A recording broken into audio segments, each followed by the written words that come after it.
సూర్యాపేట జిల్లా హుజూర్నగర్ నియోజకవర్గం చింతలపాలెం మండల కేంద్రంలో ప్రజాపాలన గ్రామ సభ రసాభాసగా ముగిసింది. అర్హులకు ప్రజా సంక్షేమ పథకాల ఎంపికలో లోపాలు జరిగాయని అక్కడ హాజరైన అధికారులపై ప్రజలు తిరుగుబాటు చేశారు. చింతలపాలెం అధికార పార్టీకి మొండి చేయి, ప్రతిపక్షానికి చేతివాటం చూపించి చేయూతనిచ్చారు గ్రామ కార్యదర్శులు.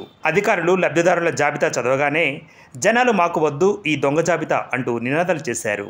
చింతలపాలెం మండల కేంద్రంలో ఇందిరమ్మ ఇండ్లు 267, ఇందిరమ్మ ఆత్మీయ భరోసా 91, కొత్త రేషన్ కార్డులు 108 ఎంపిక అయినట్లుగా ఎంఆర్ఓ సురేందర్ రెడ్డి తెలియజేశారు.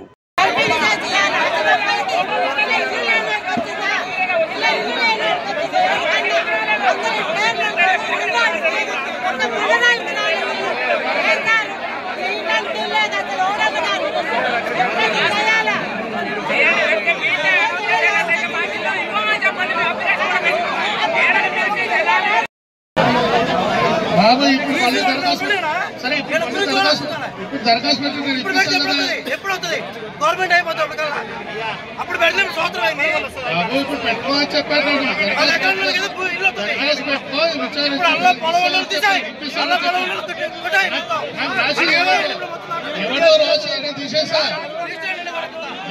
ఎవరికి ఉంది, రేషన్ కార్డు ఎవరికి ఉంది, ఇల్లు ఎవరికి లేదు అంటే మొత్తం సర్వే చేసుకోవడం జరిగింది. మన చింతలపాలెంలో ఎవరికి ఇల్లు లేదు, ఎవరికి భూమి లేదు, ఎవరికి ఎంత భూమి ఉంది, కుక్క వరకు ఉంది, నక్క వరకు ఉందని సర్వే చేసి ప్రతి ఇంటికి సర్వే చేసుకోరు. ఈ రోజు మళ్ళీ గ్రామ సభ పెట్టి మీరు ఇల్లు అప్లికేషన్ వేయని అప్లికేషన్ వెరిఫై చేసి అంత పొలాలు ఉన్నవారికి ఇల్లు ఉన్నవారికి అందించి అదే కదా సార్.